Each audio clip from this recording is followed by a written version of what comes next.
રાધે રાધે, જય સિયારામ. આપણે કૃષ્ણદાસ બાબાની ચર્ચા ચાલે છે. કૃષ્ણદાસ બાબા ગોવર્ધનમાં ચકલેશ્વરમાં ભજન કરતા હતા, એનું ચરિત્ર ચાલે છે.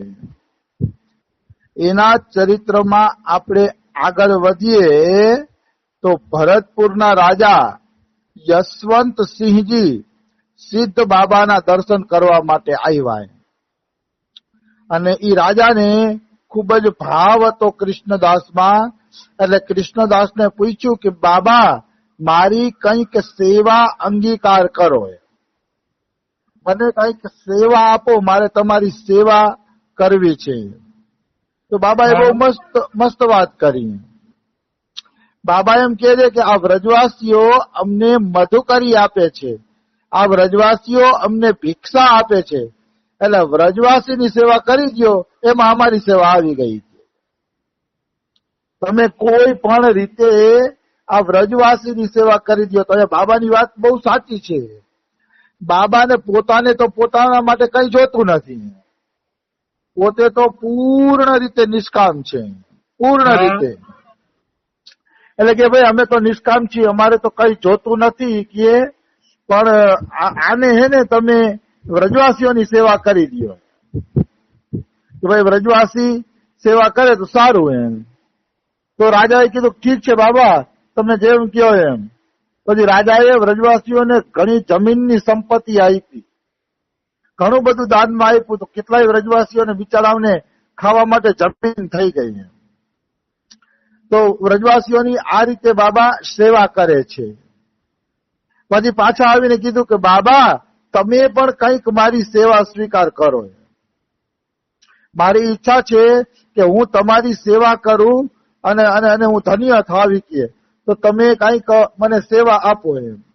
બાબા કે મારે તો કઈ સેવાની જરૂર નથી કે. તો કે ના ના બાબા, કંઈક તો સેવા બતાવો. તો બાબા એવું કીધું કે અચ્છા, જો તારે સેવા જ કરવી હોય તો તારી જેટલી રાણીઓ છે, એ જેટલી રાણીઓ છે એમાંથી જે તને પ્રિયમાં પ્રિય હોય એ રાણીને મારી પાસે મોકલી દે. તો બધાને આશ્ચર્ય થાય ને, આ શું માગ્યું બાબાએ, આ શું માગ્યું બાબાએ. પણ એનું રહસ્ય ઈ છે કે બાબા એમ કહેવા માંગતા હતા કે હું પ્રત્યેક સ્ત્રીમાં રાધા રાણીનો ભાવ રાખું છું અને એના દર્શનથી મારું ચિત્ત રાધા રાણીના લીલામાં ડૂબી જાય છે. આગળની લીલા ઉપર ખબર પડશે. તો બાબાએ કીધું તારી પ્રિયમાં પ્રિય રાણી હોય ને એ આપી દે. એટલે રાજાએ કીધું કે હા હશે, કઈક સત્સંગ ઉપદેશ આપવો હશે. એટલે રાજાએ પોતાની પ્રિયમાં પ્રિય રાણી મોકલી દીધી. ચારેય બાજુથી પડદામાં ઘેરાયેલી ઈ રાણી સજી ધજીને બાબા પાસે આવી. ઈ રાણીનું નામ હતું લક્ષ્મીની. બાબા પાસે આવી, બાબાની કુટિયામાં આવી. બાબા ત્યારે ભજનમાં બેઠા હતા, હરિનામ સંકીર્તન કરતા હતા, ભગવાનના નામનો જપ કરતા હતા. તો આ રાણી આવી ને, તો એના કેરના કંદોરા, પગના ઝાંઝર, હાથની બંગડીઓ ખખડવા માંડી અને ખૈખડીને તો એમાં સુંદર મજાનો અવાજ થયો. સુંદર મજા, સ્ત્રી હાલતી હોય ઘરેણા પહેરીને તો કેવો સરસ અવાજ આવતો હોય, એવો સરસ અવાજ આવ્યો. તો બાબા એ રાણીને જોતા જ રહી ગયા, ખુલ્લી આંખે જોતા રહી ગયા. તો કોઈને ખબર ન પડી કે એને જોઈને બાબાને સમાધિ લાગી ગઈ છે. ખુલ્લી આંખે બાબા એ રાણીને જોતા રહ્યા. એક પ્રહર વીતી ગયો, બે જણા એકબીજાને જોવે છે. રાણી બાબાને જુએ છે, બાબા રાણીને જુએ છે. તો દાસીઓએ જોયું કે રાણી કેમ કઈ હલતા ચલતા નથી. એટલે પડદો ઊંચો, મોઢાનો પડદો ઊંચો કરીને જોયું દાસીઓએ, તો રાણીની આંખો ખુલ્લી હતી અને બાબા તરફ ઈ જોતા હતા. એટલે ઓલી દાસીઓએ રાજાને ખબર પડી કે તમારી રાણીને તો કઈક અલગ જ દશા થઈ ગઈ છે કે બાબા આમ જ જોઈએ રાખે છે. તો રાજા આવ્યો, પણ રાજા કઈ બોલ્યો નહીં. એને એમ હતું કે બાબાની કોઈ લીલા હશે. તો આમ ને આમ રાણી અને બાબા બે 3 દિવસ સુધી એકબીજાને જોતા રહ્યા. પૂરા 3 દિવસ સુધી એકબીજાને જોતા રહ્યા. 3 દિવસ પછી બાબા થોડાક ભાનમાં આવ્યા અને બાબાની આંખમાંથી આંસુડા નીકળવા માંડ્યા, દળદળ દળદળ કરતા. પછી રાજાને થોડીક શંકા ગઈ કે 3 દી સુધી મારી રાણીને જોયા રાખ્યા, આ કેવો ભાવ બાબાનો? એમ શંકા ગઈ કે મારી રાણી સામે 3 દિવસ સુધી એને નજર કરી, આનું કારણ શું? એમ એવું એના મનમાં એક શંકાનો ભાવ જાગે છે. એટલે બાબાને ખબર પડી ગઈ કે રાજાને શંકા ગઈ છે. તો એ બાબાને ખબર પડી ને રાજાને શંકા ગઈ છે, એટલે રાજાને પાસે બોલાવ્યો. પાસે બોલાવી અને રાજાના માથા ઉપર હાથ મૂક્યો. ત્યારે એને ખબર પડી કે આ એની રાણીના ઝાંઝર ને ખખડવાનો અવાજ સાંભળીને બાબા તો ગોલોક ગામની નિત્ય રાસલીલામાં પહોંચી ગયા હતા. વાહ વાહ. રાજાને પણ ગોલોક ગામની રાસલીલાના દર્શન થયા. ત્યાં રાસલીલા ચાલુ હતી અને સરસ મજાના સંગીત ને વાજિંત્ર ને વાગતા હતા. એ રાણીના ઝાંઝર અને કંદોરાના અવાજથી, એના સંગીતથી બાબાને ગોલોક ધામનું સંગીત અને રાસલીલા યાદ આવી ગયા હતા. તો બાબા 3 દિવસ ને 3 રાત સુધી ગોલોક ધામમાં હતા. હવે મારું એવું માનવું છે કે રાણીને પણ કઈક અનુભવ કરાવ્યો હોવો જોઈએ, તો ઈ 3 દી કેમ ઉભી રહી શકે? બાબા તો ચાલો રાસલીલામાં પહોંચી ગયા હતા, એટલે 3 દિવસ અને 3 રાત સુધી રાણીને જોઈ રાખ્યું એને, કારણ કે લીલામાં પહોંચી ગયા હતા. પણ રાણીને 3 દિન 3 રાત ભૂખા તરસા ઉભી રહી, એનો અર્થ બાબા એને પણ લીલા દર્શન કરાવી દીધા. બિલકુલ. કારણ કે લીલા દર્શન વગર 3 દિન 3 રાત કોઈ એક ધારું ઉભું ન રહી શકે. એટલે આ બે બાબા અને રાણી બે રાસલીલાના દર્શન કરતા હતા, અને રાજાને શંકા ગઈ તો રાજાના માથા ઉપર હાથ મૂકીને એને લીલા દર્શન કરાવી દીધા. આમ 3 જણા આનંદના સાગરમાં ડૂબી ગયા, કારણ કે 3 જણાને રાસલીલાના દર્શન થઈ ગયા. ભાઈ સંત કૃપા કરે ને તો એક ક્ષણમાં થઈ જાય. કોઈ સંત જો આપણી ઉપર કૃપા કરે તો એક ક્ષણની અંદર લીલા દર્શન થઈ જાય છે. બિલકુલ વાર લાગતી નથી. સંતની કૃપા હોવી જોઈએ. સંતની કૃપા બહુ મોટી વસ્તુ છે. હું તો એમ માનું છું કે સંતની કૃપા હુકમનો એકો છે. જેમ ગંજી પત્તા કોઈ રમતું હોય, જુગાર રમતું હોય ને, તો એકાની કિંમત બધાથી વધુ હોય, એવી વાત છે. એવી જ રીતે આ ભક્તિની જુગારમાં સંતની કૃપા તો હુકમનો એકો છે. જો એ કૃપા મળી ગઈ ને તમારી બાજી પલટી જશે. સંતની કૃપા એટલી બધી શક્તિ રાખે છે. તો બાબાએ રાણી અને રાજાને દર્શન કરાવી દીધા, એટલે રાણી લક્ષ્મીજી આ દર્શન કરીને કૃતાર્થ થયા. રાણી પછી રાણીએ કીધું કે ભાઈ બાબા, મારે કઈ સેવા કરવી છે તો હું શું સેવા કરું? રાણી લક્ષ્મીની પણ કહે છે. તો બાબા કહે તમે રાધાકુંડ જાઓ અને રાધાકુંડના વૈષ્ણવોની સેવા કરો. એટલે રાણી રાધાકુંડ આવી બાબાના કહેવાથી, અને રાધાકુંડ આવીને કહે છે કે હે સંતો, મને કઈક સેવા આપો, મારે તમારી સેવા કરવી છે.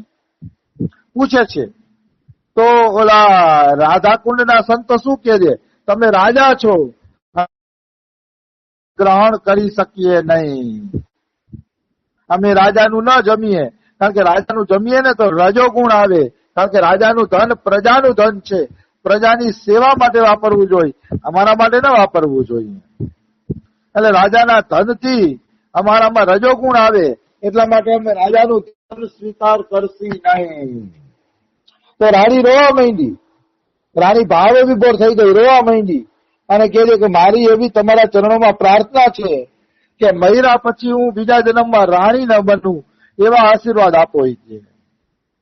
કે બીજા જન્મમાં હું રાણી ન બનું, કે મારે બીજો જન્મ જોઈ છે એક સાધારણ, જેથી હું તમારા જેવા સંતોની સેવા કરી શકું. એમ કેટલી બધી રાણીની ઊંચી નિષ્ઠા. આવી ઊંચી નિષ્ઠા હોય તો એ ભગવાન મળે છે, નહીતર ભગવાન મળતા નથી. તો રાણી એમ કે મીરાબાઈએ આવું જ કીધું હતું, નહીં સોરી, સબરીએ આવું કીધું હતું. સબરી પણ આગલા જન્મના રાણી જ હતા, પણ જયારે પડદામાં રહેવા માંડ્યા અને સંતોના દર્શન ન થયા, એટલે એને એવું વરદાન માંગ્યું કે આગલા જન્મમાં મને નીચી જાતિમાં જન્મ દેજે, જેથી હું સંતોની સેવા કરી શકું. અને ઈ જ રાણી પછી સબરી બનીને આવે છે. કથા જાણીતી છે. કહેવાનો અર્થ છે રાણી બનવામાં શું ફાયદો જો સાધુ સંતોની સેવા ન થાય? એવી સુંદરતા શું કામની, એવી યુવાની શું કામની, એવું જીવન શું કામનું જે સાધુ સંતોની સેવા ન કરી શકીએ? આવી વસ્તુ છે. સાધુ સંતોની સેવા તો થવી જોઈએ. ભલે બધી આપણી યોગ્યતા અધિકાર અનુસાર થાય, પણ થવી જરૂર જોઈએ. તો રાણીનો આવો ભાવ જોઈને રાધાકુંડના વૈષ્ણવોએ કીધું કે તમે એક કામ કરો રાણી સાહેબાઈ, કે તમારા હાથેથી ગોબરના કંડા એટલે છાણા થાપો અને એને વેચીને જે ધન આવશે ને એ ધનમાંથી અમે તમારી સેવા સ્વીકાર કરી લેશી. મતલબ સંતો એમ કહે છે કે રાજાનું ધન અમે ન ખાઈ શકીએ, કારણ કે રાજાનું ધન પ્રજાનું છે કે, પણ તમે જો છાણા થાપો અને છાણા થાપીને તમારી મહેનતની કમાણી ઉપજાવો તો તમારી મહેનતની કમાણી અમે સ્વીકાર કરી લેશી. ધન્ય છે રાણી લક્ષ્મીને. એ રાણી લક્ષ્મીએ જાતે ગાયના ગોબરના છાણા થાપીને ધન ભેગું કર્યું અને એ ધનની સેવા કરી. આ બહુ અઘરું છે. રાણી થઈને છાણા થાપવું, છાણા થાપવા જેવું નીચું કામ કરવું અને પછી પૈસા ભેગા કરવા, એ પણ એક બહુ મોટી વાત છે. હા, એમાં કોઈ એટલે કોઈ પણ પ્રકારની શંકા નથી. તો એમ કહે છે કે રાણીએ છાણા થાપી થાપીને એટલું બધું ધન ભેગું કર્યું કે એના ધનના વ્યાજમાંથી આજે પણ રાધા સંતોની સેવા થાય છે. આટલું ધન ભેગું કર્યું. ધન્ય છે આવી સ્ત્રીઓને. ભારતની અંદર આવી સ્ત્રીઓ છે ને એટલે જ ભારતનું ગૌરવ છે. ભારત આજે ઉજળું છે, નિશ્ચિત ભારત ઉજળું છે, એમાં કોઈ શંકા નથી. આવી સ્ત્રીઓ ભારત દેશની અંદર થઈ છે. વિશ્વમાં ક્યાંય એવો ઇતિહાસ દેખાડો કે મજૂરી કરીને કોઈ સાધુ સેવા કરી હોય. અરે વિદેશોમાં તો પરોપકારની ભાવના જ નથી. બધા પૈસા કમાવા નીકળી જાય છે, સાંજે ઘરે આવે છે, પૈસો પૈસો ને પૈસો જ. સેવાનું તો અહીંયા કઈ છે જ નહીં. આવી વસ્તુ છે. આ તો આપણા દેશની અંદર જ આવી સાધુ સેવા થાય છે. બીજે કઈ આવી સાધુ સેવા જોવા મળતી નથી. આવી વસ્તુ છે. સાધુ સેવા તો કેવલ ભારતની અંદર આવી વસ્તુ છે. તો આ રીતે બાબા બધાને સેવાનો નિર્દેશ કરતા, બધાને સુખ આપતા, ભજનમાં લગાડતા. એક વખત કૃષ્ણદાસ બાબા માનસી ગંગામાં ડૂબકી મારી. ડૂબકી મારીને વિશ્વનાથ ચક્રવર્તી ઠાકોરના પુસ્તકો અંદરથી લઈ આવ્યા, હાથે લખેલા. તો કે પાણીમાં હતા તો પલળ્યા નહીં, તો કે પાણીમાં પલળ્યા નહીં. એનું કારણ છે કે વિશ્વનાથ ચક્રવર્તી ઠાકોર જયારે ગ્રંથ લખતા ત્યારે ચારે તરફ વરસાદ થતો, તો એ પુસ્તક લખતા અહીંયા વરસાદ આવતો નહીં. એવી એને સિદ્ધિ હતી, એટલે એનો વરસાદ એની ઉપર પડતો નહીં. એ જ વિશ્વનાથ ચક્રવર્તીના પુસ્તક બાબા માનસી ગંગામાંથી કાઢીને લઈ આવ્યા, એવી વાતો પણ પ્રચલિત છે. અને બાબા ભજનના આવેશમાં ડૂબેલા રહેતા. એમ કહે છે કે જયારે કૃષ્ણદાસ બાબા કોઈ ગ્રંથનું આસ્વાદન કરતા, મોટા થઈ ગયા હતા એટલે આંખ બરોબર હલતી નહોતી, કારણ કે મોટા થઈ ગયા એટલે આંખેથી દેખાતું નહીં. એટલે કોઈ વૈષ્ણવ એની બાજુમાં બેસીને ગ્રંથ વાંચતો. એમ તો ગ્રંથ વાંચતો ત્યારે એટલા આવેશમાં આવી જતા બાબા, એટલા ભાવાવેશમાં આવી જતા કે આંખમાંથી આંસુડાની ધાર અને મોઢામાંથી લાળ એ બે ટપકતા રહેતા.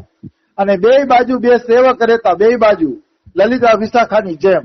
અને એ સેવકો બાબાના આંસુડા અને બાબાની લાળ છે ને સાફ કરતા રહેતા. આંસુડા ને લાળ સાફ કરતા ને તો પણ મતલબ બાબાના આંસુડા નીકળતા રહેતા.